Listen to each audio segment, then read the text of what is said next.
¿Toros o Chivas? Toros, Nesa va a perder. Sí, no, le vamos al Guadalajara, ¿verdad? Estamos en eso. No, ya vi cómo quedaron los demás y ya no. Yo creo que 2-1 favor Nesa. Chivas, yo creo que Chivas unos 3-1. Voy por Mohamed, por el Pony Ruiz y compañía. Yo creo que Nesa. Amables amigos, vamos a Palacio Nacional y vamos a escuchar el sonido local.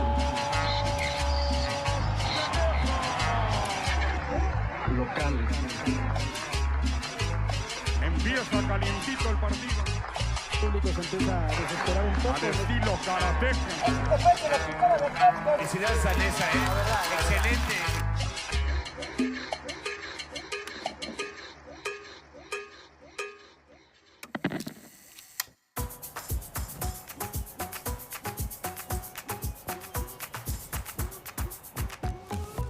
En el año del 96 yo invité a todos los presidentes a mi casa en Cuernavaca y ahí se originaron cambios.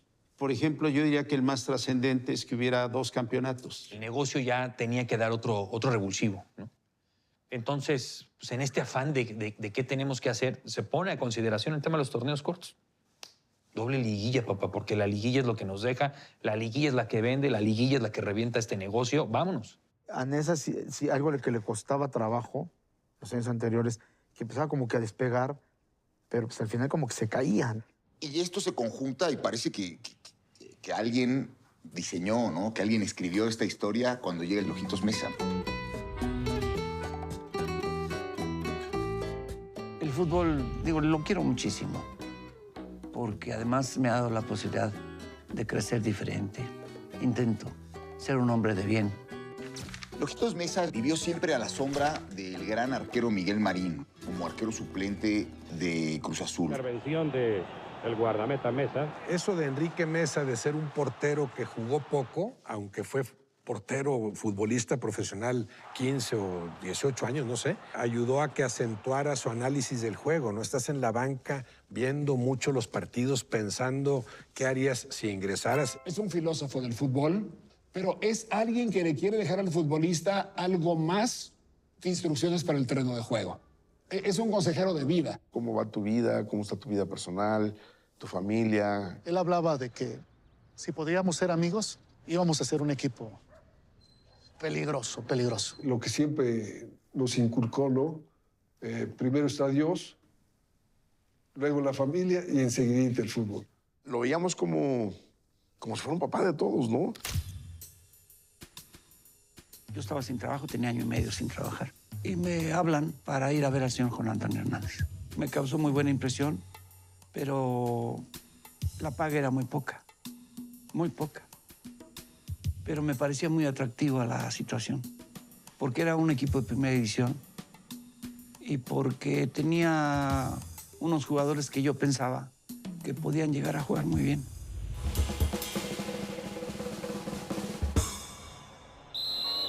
La máquina enfrentando a los Toros Nesa, el inicio del torneo de invierno en este escenario.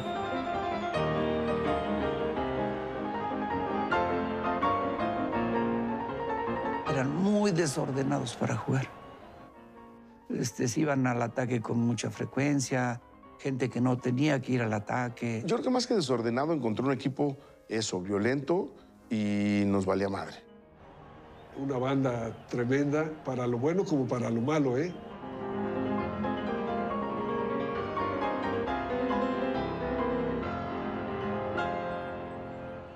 Un equipo que no tenía clara una idea.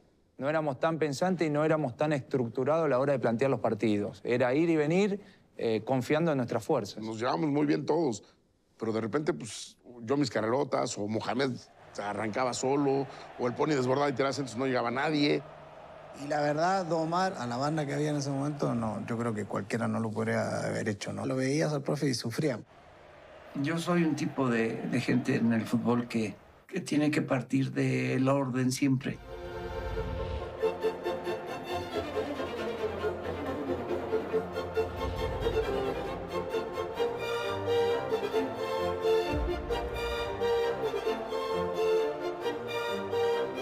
entraría Rodrigo Ruiz por Mohamed. Ahí está ya Rodrigo Ruiz.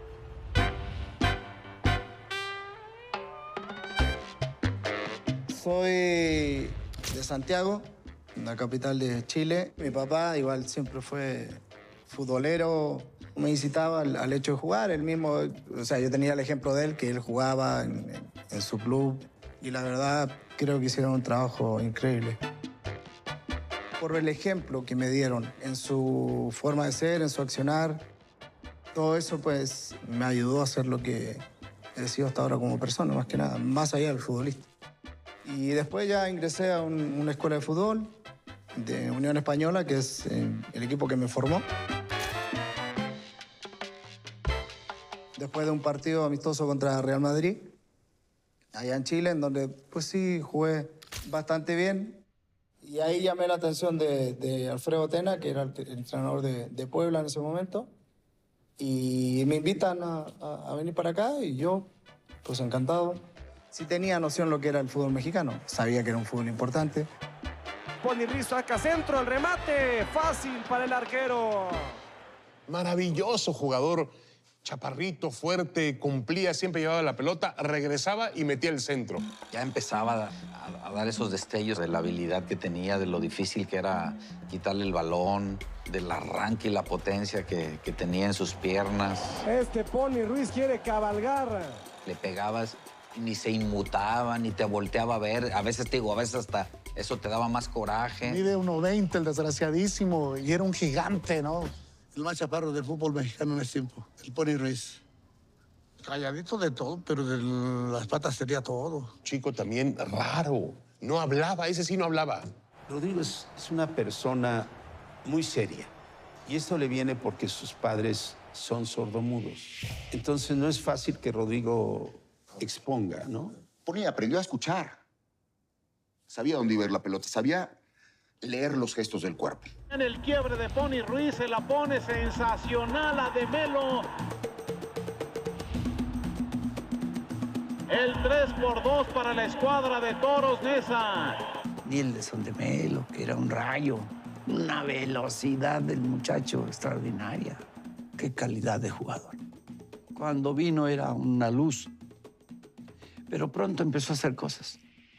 Nilson, un personaje hermoso de nuestro equipo. Ante escenarios adversos era perfecto, un delantero que no se achicaba, metió muchos goles, nos hizo tener una ofensiva muy potente. Era un gran definidor que se entendió muy bien y muy rápido con Mohamed, con el Pony. Jugadorazo, el negro, jugadorazo. Era un auténtico demonio, o sea, sinceramente.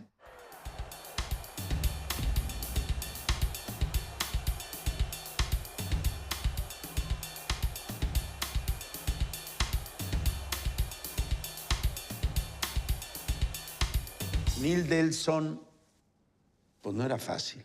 El chiste es ver cuándo podía jugar, porque su vida privada no era la más adecuada para un deportista. Tenía fama de que se echaba sus tapehues, pero el tipo se podía perder 3 días, según decían las crónicas de la época.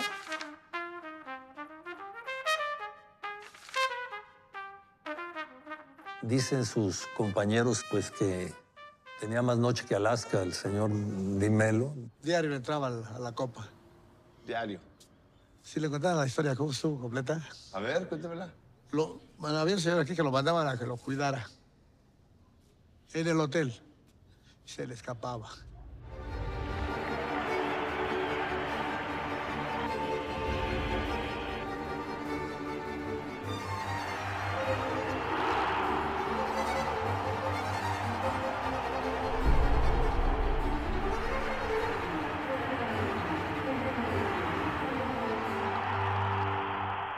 Hay 11 jugadores que son los que metes tú a jugar, que dicen que tú eres un buen técnico y que sabes por qué los metes a jugar. 7 que eran los suplentes, que dicen, sabe y no sabe. Yo siempre, tipo de muy entrón, de mucho. Entonces me sacaban y le discutía al técnico por qué me sacaban, ¿no? Y un día lo reté a golpes a la mesa. Y me dice, mira, muchachito, agarrarme a madrazos contigo, no tengo ningún problema, pero no me va a servir de nada. Tienes que aprender a lo que yo te digo y tienes que entender que lo que yo digo es lo que tienes que hacer. Yo era titular y cuando llega el profe, me dice, Chuy, mañana te tienes que presentar a jugar con la reserva. Entonces yo lo volteo a ver y hago un gesto. Y el profe me empieza a regañar, me levantó la voz. Me haces caras. Soy tu profesor, tienes que seguir. No, profe, espérame. No. Tu gesto, tu forma. Y tienes que respetar mis decisiones.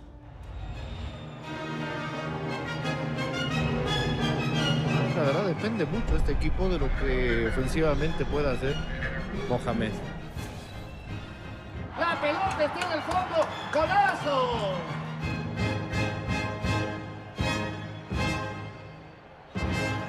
¡Disparo! ¡Gol! ¡La metió el ratón! Mucha gente habla que el profe Enrique no es de carácter, que no es de personalidad. La verdad no es cierto, no es cierto. El protagonismo de los jugadores no me gusta. Todos los balones se los daban a Antonio Mohamed. Y yo les decía que no le dieran todos los balones a Antonio. Encaró al gordo Mohamed, imagínate. Le dijo, necesito que tú recuperes, que quites balones. Y el gordo le dice, Mohamed así, yo no voy a recuperar. Y bueno, la verdad que perder de locales, como decía, no tenemos aspiraciones. La verdad que si perdemos en casa no tenemos aspiraciones. Él era el dedo chiquito del señor Hernández. Parecía su hijo. Lo quería muchísimo y ganaba mucho más que los otros. Más que todos. Y un día lo puso a dieta. Nada de que... No. Su principal reto era el peso. Y entonces yo recuerdo que en una ocasión ya llegué al límite, le dije, a ver, espérate. Súbete a la báscula. 80 kilos, perfecto. Cada vez que vayas a jugar, te vas a pesar. Y por cada gramo que te excedas, te voy a descontar 1,000 pesos por cada gramo. El problema que teníamos con el turco, los dos coincidíamos en el peso, estábamos siempre al límite. Yo siempre le digo como que él necesitaba un 9 que cocinara bien, porque yo siempre le cocinaba, yo el primero me levantaba, preparaba el desayuno. ¿Cuánto estás pesando, Mohamed? 81, 82. Lo que pesabas en esa, ¿no? Sí. Un poquito menos. Sí es cierto que el contrato tenía que ver con la... No, en esa pesaba más. Pero sí es cierto. Pesaba 84. Cambiaba todo ahí. Pesaba más en la cancha. En la cancha. Oye, pero se dijo, ¿es cierto o no que la báscula tenía que ver con el pago? ¿En dónde entró? En esa. Un momento sí. Sí. Pero no me controlaba. Pero si el equipo hubiera andado mal, me hubieran controlado. Tenía con Juan Antonio un pacto, ¿no? Con Juan Antonio nosotros arreglamos todo de palabra. Por ahí hay una toma muy buena cuando metes un gol y te quitas la camisa. Sí, ¿no? Sí, muy buena toma. Era la ventaja que daba yo. El gol es muy bueno, ¿eh? Sí. Muy bueno. Oye, ¿el pacto era cuál? Que no podía pasar de 81 kilos, era, ¿no? No podía pasar. Pero estabas bien arreglado, con la báscula. Tenía la arreglaste. Me cortaba un brazo, así lo ponía afuera, tenía este brazo que me lo sacaba y me pesaba sin el brazo. Así me pesaba, ¿no? Entonces, hubiera sufrido mucho como boxeador, porque el boxeador sufre con la báscula, el futbolista más la puede ir llevando, ¿no? Yo siempre digo lo mismo, ¿no? Yo con ese peso llegué a mi máximo nivel y ¿quién me puede asegurar que si bajo de peso voy a jugar mejor, ¿no? Era un personaje divino. Y yo le decía a Antonio Mohamed, le decía, Antonio, ponte a correr. Y él no me hacía caso. Y me dice, ¿sabe qué, profe? Siempre me está usted diciendo lo mismo. ¿Y sabe qué? Aquí la figura soy yo. Le dije, sí, Antonio, sí, tú eres la figura. Pero ¿sabes qué? Vete al baño.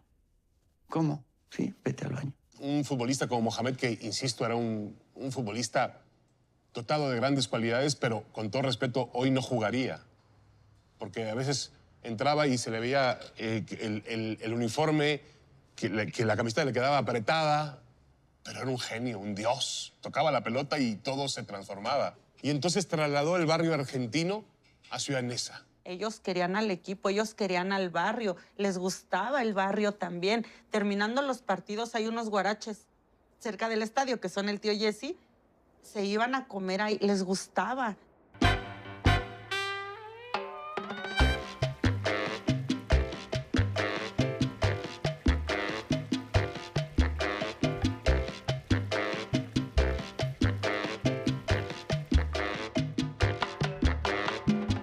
ahí cerca del estadio, había un señor que se llamaba el tío Jesse.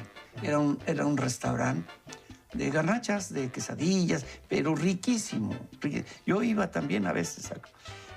Se me hizo agua la boca. Antes de irse para sus casas, se compraban se comían, almorzaban y ya se iban a su casa a comer. El tío Jesse se llamaba él. Me parece que todavía está. Mi nombre es Aurelio Castañeda, más conocido como el tío Jesse, y estamos aquí enfrente del Estadio Nesa. Aquí tenemos guaraches, quesadillas, comida corrida y todo lo que requieran para sus alimentos.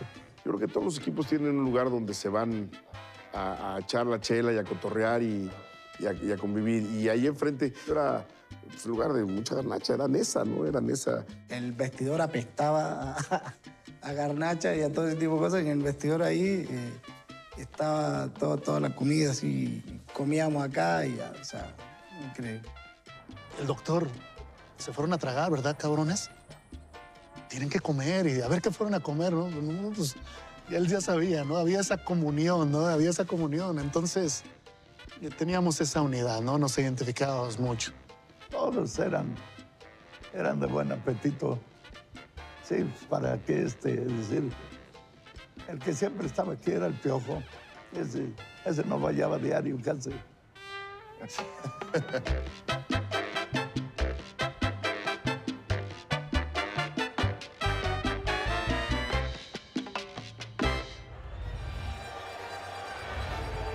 Uno va a tirar, Larios atrás.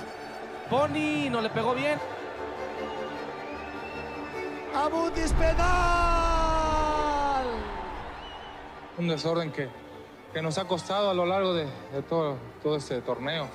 Es un desastre el equipo, un desastre. ¿Por qué? Porque nos está metiendo muchos goles y al final de cuentas creo que el portero siempre es el que se ve mal, ¿no? La marcha del equipo hasta ese momento era negativa. Y yo confiaba en el maestro Enrique Mesa, en el profe. Le comenté que consideraba que lo estaban boicoteando, un complot, y mandamos a traer a todos los jugadores. La reunión fue muy breve. Les dije, miren, señores, lamento los resultados que se han dado y simplemente les quiero decir que el profesor Mesa llegó para quedarse. Así perdamos todos los partidos que restan, él va a seguir con nosotros. A partir de ese momento, afortunadamente, hubo un cambio extraordinario.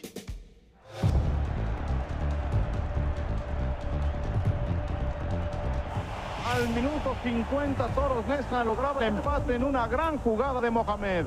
Tiro de esquina, cobra Mohamed el remate de Nildeson Silva de Melo, que reapareció desde la otra jornada. Muy contento, creo que dimos un gran encuentro contra un gran rival, un rival que no vino a vender su derrota, no, sino que demostró que es un equipo grande, y nosotros con este triunfo creo que también estamos demostrando que el equipo puede llegar hasta donde uno quiera, ¿no? Lo que empieza a hacer Enrique Mesa con los jugadores es algo que no había visto yo en otros clubes, ¿no? Porque juegan con libertad. Dentro de la filosofía de Mesa estaba el respeto al compañero, el intentar siempre dar lo más. Todos esos jugadores rebeldes, medio anárquicos, que algunos podían estar en la fiesta y otros no, pero que después en el partido se comprometían y brindaban buen espectáculo, necesitaban de alguien que los aglutinara. Y esa pieza fue Enrique Mesa. Y los fui ayudando, proporcionándoles herramientas para jugar mejor. El técnico puso una manera de jugar que creo que la que le conviene a todos los jugadores que tiene este equipo, ¿no? Que de jugar bien al fútbol. Por eso el equipo está jugando bien y está ganando, ¿no? ¿A dónde alcanzar ese nivel, Antonio? No sé, ojalá que hasta el campeonato, ¿no? Eso es lo que aspiramos. Aspiramos a llegar a la liguilla y bueno, tenemos la mentalidad puesta ahí. Toros Neza no había calificado nunca una liguilla. Porque el torneo pasado con Alberto Guerra nos quedamos fuera, ¿no? Y tú sabes que la liguilla pues, es la fiesta del fútbol. Llegamos y les dimos un pasón terrible. O sea, nada más hubo un equipo. Era Toros Neza.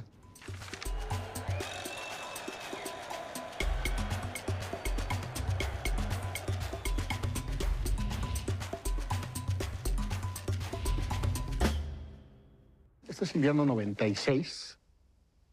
están festejando con la mancha, con la barra de toros, es cuando entran a una liguilla. Por eso dice el último invitado. Creo que Toros se maneja ya diferente, ¿no? Te digo, encontró un equilibrio que al final de cuentas nos dio resultado. Nuestra primera liguilla con el profe Enrique. Y nos dio una alegría, una satisfacción, como no tienes idea. Cuando entras en liguilla es porque estás a la altura de los 8 mejores. Al entrar a cuartos de final tiene que enfrentar al equipo más fuerte del torneo, que es el Atlante. Atlante en ese momento sí era un equipo prestigiado. Habían terminado superlíderes y eran los claros favoritos para ganar el campeonato. Félix Fernández, FF. El Atlante es cultura popular de la Ciudad de México. Es uno de los equipos más antiguos. Principalmente se enfocó a las clases bajas y la clase obrera de la Ciudad de México. En el año 96 el equipo estaba comprometido con el descenso. Se contrata a Miguel Mejía Barón, que va a ser el técnico de la selección en el 94, con Javier Aguirre como auxiliar.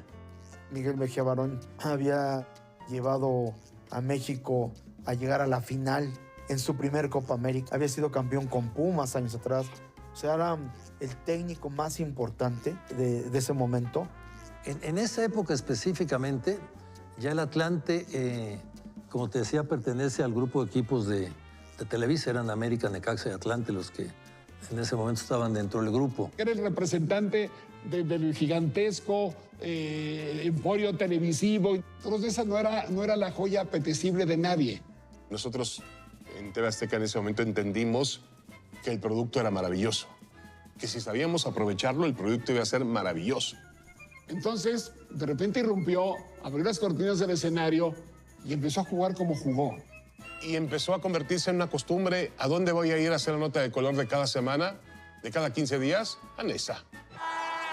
Desde la cancha y hasta las tribunas, este es, damas y caballeros, un auténtico equipo. Un día me llama a la redacción Mohamed y me dice, ¿vas a ir el domingo al estadio? Le digo, sí. Ah, bueno, porque me voy a hacer un peinado muy especial. Y cuando fuimos al peluquero, pues lo que hizo fue colocarse atrás el escudo de TV Azteca.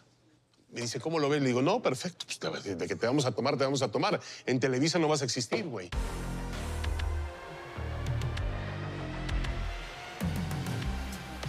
En ese primer torneo del invierno 96 fuimos superlíderes.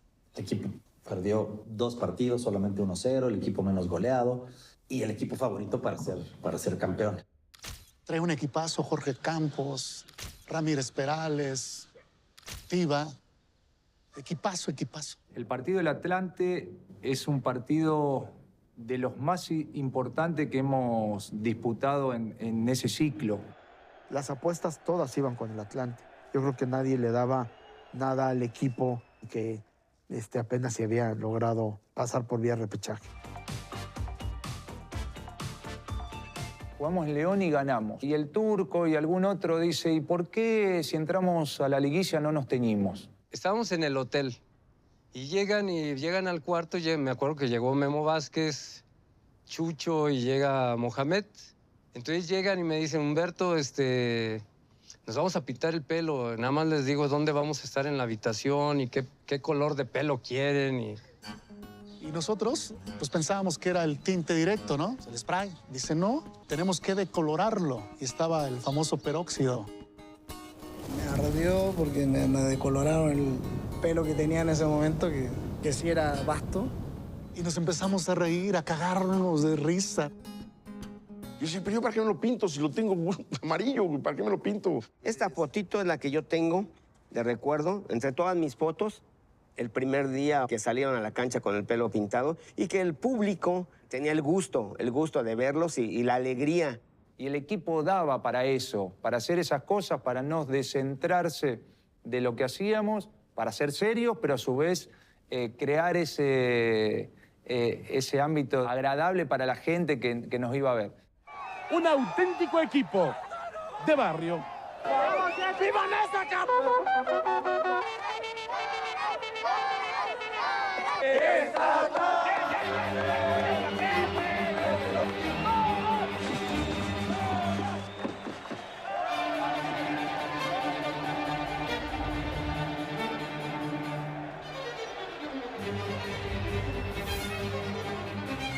centro raso de Germán.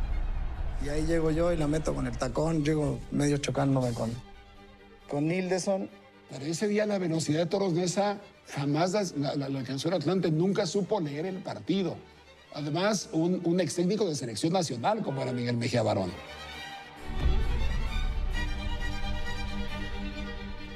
Y casi siempre me echaban con Sager. Ya veníamos en esos entredichos, que vos, que yo, que vos, que yo. Y bueno, digo, una de mis características era ir al piso. Y bueno, llegué tarde. Él se calentó también, así que... Pero bueno, son historias que marcan un poco de lo férreo que hacíamos o que queríamos ser, sobre todo en Neza se hacía una cancha difícil.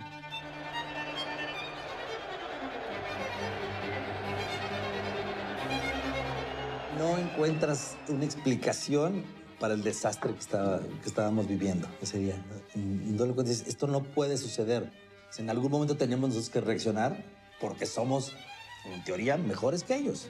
O sea, nos encontramos con un equipo que supo perfectamente cómo contrarrestarnos.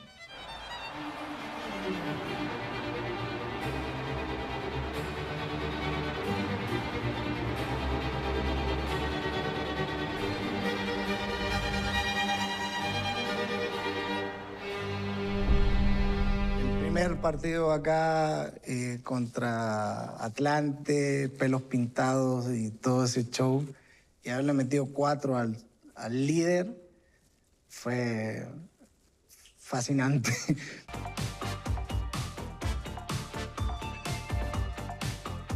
La vuelta en el Estadio Azteca, me acuerdo que preparamos durante esos 3 días el partido de vuelta, gol por gol, minuto por minuto, tranquilos. Mejía Barón era muy meticuloso, ¿no? Sus cartulinas siempre, ¿no? Con los conceptos muy claros de qué es lo que teníamos que hacer, pero teníamos que arriesgar desde el principio.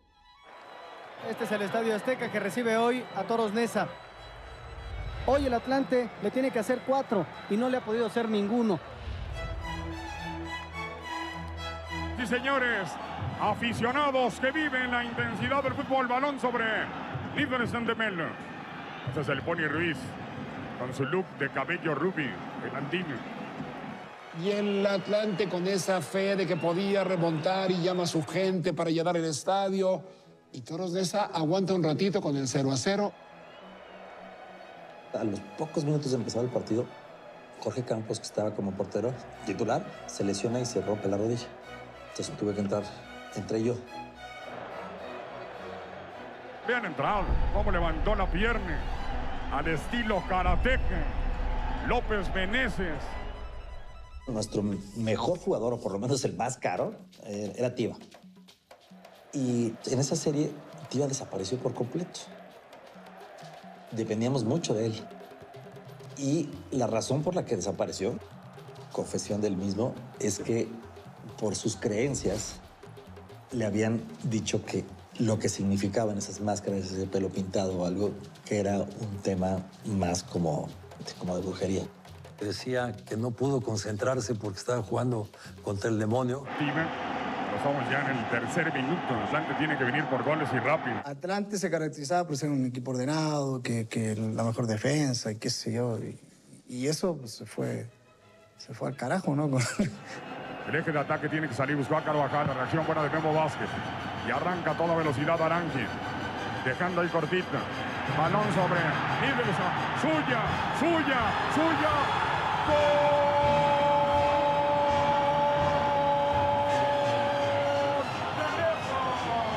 El tiro, gol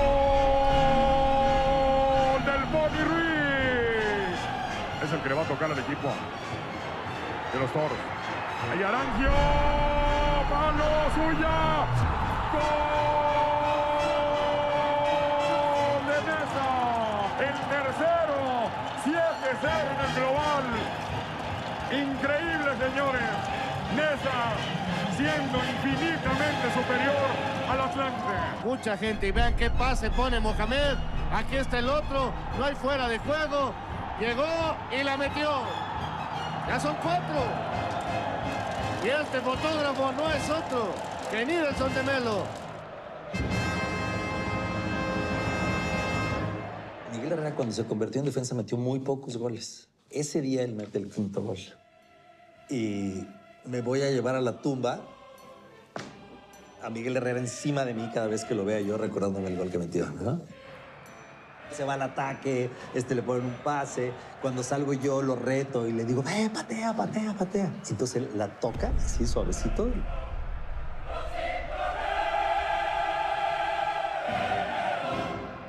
Y ahí en ese momento dijimos, estamos para cualquier cosa.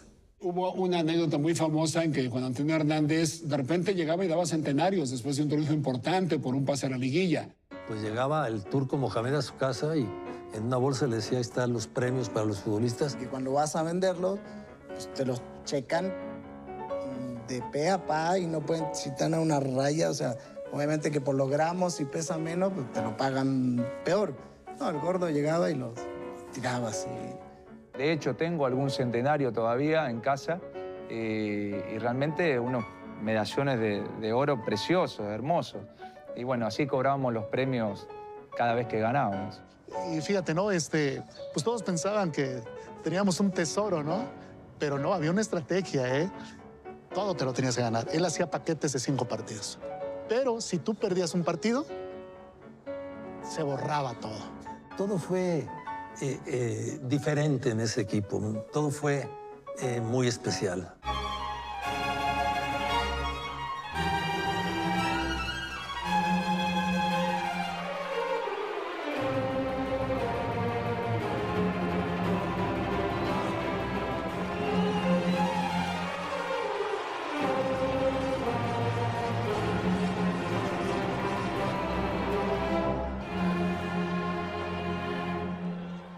Este Santos era un equipo que se iba fortaleciendo torneo tras torneo. La inversión que tenía Grupo Modelo ya sobre ese equipo era importante, que se empezó a convertir en un equipo protagonista y que se empezó a reforzar con jugadores muy puntuales. Recuerdo algunos nombres como Pedro Muñoz, como Jared Borghetti, Benjamín Galindo, Russo Adomaitis. ¿Estamos?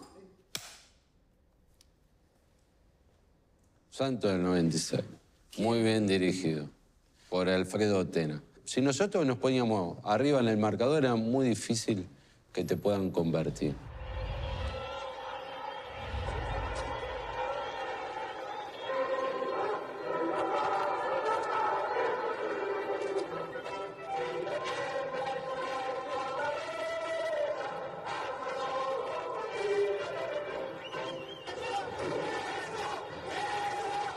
Empieza el juego y tocas el primer balón. Y ahí empiezas a jugar. Era un equipo muy ordenado, Santos, muy ordenado, pero que golpeaba mucho, porque los cosieron a patadas.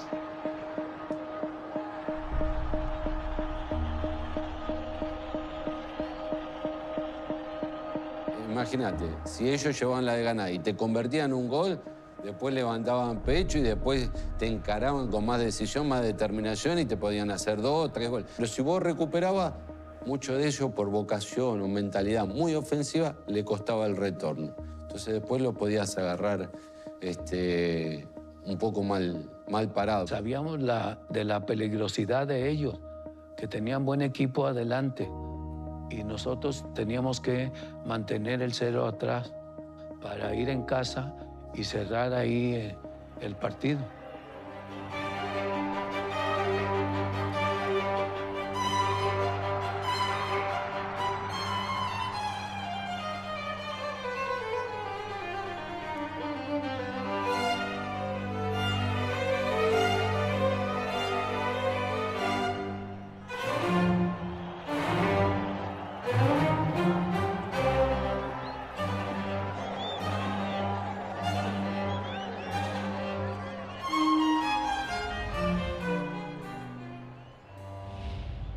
El Corona estallaba. Era un estadio, digamos, hoy, para decirlo de una forma, rústico, con la gente muy cerca. Muy complicada. Ir a jugar a Torreón, eso sí era muy complicado. La cancha no en las mejores condiciones, el estadio pequeño pero encerrado. En la mayor cantina de Torreón, el día domingo. ¿Sabes por qué? Porque no se vende alcohol, salvo en el estadio. El calor que no se soportaba. Un día con 42 grados, me acuerdo.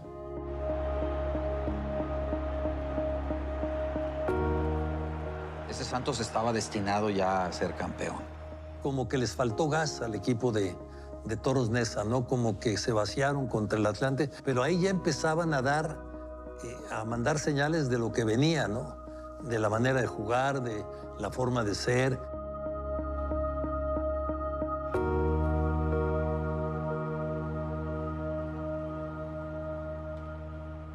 Incluso en un momento se habló de que había fallecido. ¿Tú escuchaste eso? Sí, o sea, 2 veces. Cuéntame cómo esas dos. No, pero igual como supimos todos, o sea, que rumores de prensa y que haya fallecido. No te puedo opinar de lo que se habla porque a mí no me consta. Yo lo último que supe es que estaba en El Salvador. Pues seguramente era una enfermedad, ¿no?, que Nilson tenía. Lamentablemente, Nilson Silva de Melo ha fallecido. Un jugador que tuvo muchos problemas de adicción, que terminó yéndose a Centroamérica y lamentablemente perdió la vida. No sabía, ¿vive Nilson, que yo sepa, o no?